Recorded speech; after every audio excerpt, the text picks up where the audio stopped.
The other day, I was scrolling through Instagram, and I come across this post that says social media is bad.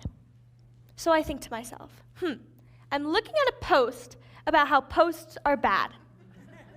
Oh, but that's not even the best part.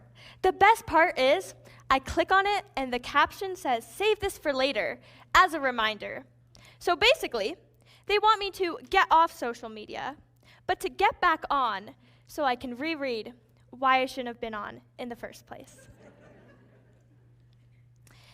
This got me thinking, and I realized that it's so often taught that social media is this horrible thing. In fact, at the beginning of each school year, most high school students are sat in a safety assembly. And part of the safety assembly talks about safety on social media. They tell you how you're going to get catfished or kidnapped, but they stop there. They don't tell you how you can use it in a safe and beneficial way, and unfortunately, those are very real things and do happen way more than it should. But the way to stop that is to teach teens how to use it in a beneficial way. You know, I think a lot of people don't realize the true impact that social media has on us. In fact, I didn't realize the true impact until one day my English teacher, she said, "Class, what is the purpose of children's books?" So I thought to myself, okay, well, there's multiple different reasons for children's books.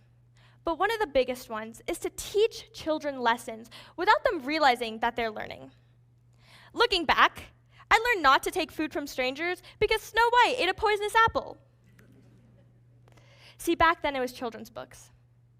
But it's no longer just children's books, it's all the content we're choosing to surround ourselves with.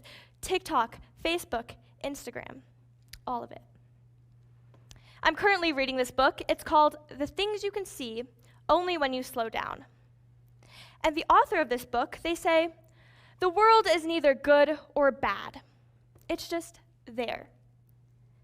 And the way we perceive the world is based on our individual experiences. So let's think about that from a social media standpoint. There are 7 billion people in this world. And in our day-to-day lives, we don't even interact with 1%. In fact, it's far less than 1%.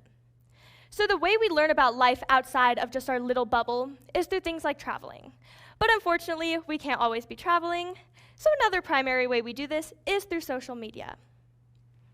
Therefore, if your social media is filled with drama, toxicity, and things that make you feel bad about yourself, naturally, you're going to view the world as more of a negative place. Whereas if your social media is filled with positivity and things that align with your goals, you're going to view the world as more of a positive place. See, the problem isn't social media. The problem is how you're choosing to use it. I hear a lot of stories about people having these bad experiences on social media. And I've had social media for a while now. And honestly, the only scary thing on my Instagram is when I look at my archived posts and see what I used to post in middle school. But other than that, it's been a pretty positive experience. So, what's my secret? How do I keep my social media this positive, uplifting place? Well, there's 4 groups of people you should be following. The first, friends, family, and positive acquaintances. Now, I truly mean positive, because so often I'll hear someone say, "I don't like this person, they're so mean to me," but then you'll go on their Instagram and guess who they're following? That person who's so mean to them. Why surround yourself with that toxic energy if you have the choice to simply not? The second group, people who align with your goals. Now for me, my future goal is to create my own business one day. So the types of people I follow are people who've started their own businesses, people who give financial advice or investing advice, or just business in general. Because the easiest way to achieve your goal is to ask someone or watch someone who's already done it. The third group, people who inspire you. Now this is different from people who align with your goals. I was a gymnast off and on for about 12 years. I wanted to go to the Olympics. I truly thought I was going to go to the Olympics. In fact, I used to write Dear Future Me's to myself, and I was reading them a few weeks ago, and all of them started with, "Dear Future Me, are you in the Olympics yet?" Unfortunately not. But my point is, at the time, going to the Olympics was my goal. So the types of people I would follow were people like Simone Biles, Ali Raisman, Gabby Douglas. However, going to the Olympics is no longer my goal. Yet I never unfollowed those people because they still inspire me. The fourth group, entertainers. Now, of course, social media is an entertainment platform, and I'm not telling you not to use it as one. I'm just telling you to be mindful of the types of entertainment you're consuming.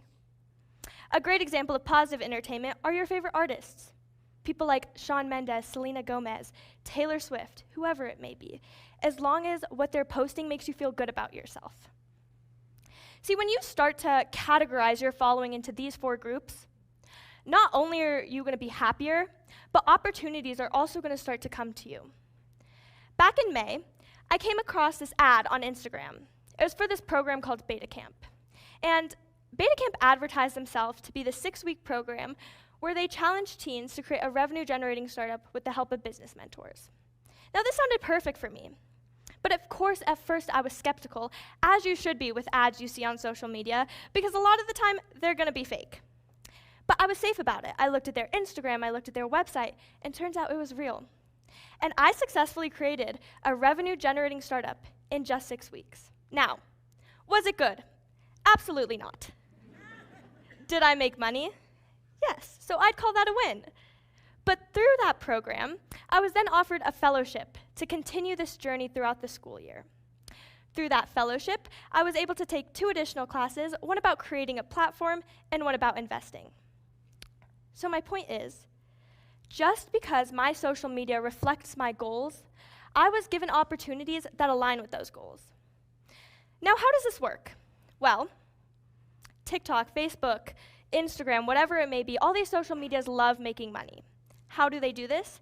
They put things on your feed based on what you've interacted with in the past or based on the people you follow. So follow positive people, follow people who align with your goals. Now, before you all leave today, I have 2 asks. My first ask is to start being mindful of the types of content you're consuming. Start welcoming the positivity and blocking out the negativity. And my second ask, stop participating in spreading this idea that social media is this horrible thing. Instead, educate on the dangers while encouraging people to use it in a positive way. Now, I've said a lot today. So to sum up everything I've said, I leave you all with one of my favorite quotes. It goes a little like this. Nothing of me is original. I'm a combined effort of everyone I've ever known. Now that's a beautiful quote, but I'd like to add on to it. I'd like to say, nothing of me is original. I'm a combined effort of everyone I've ever known and the content I've surrounded myself with. Thank you.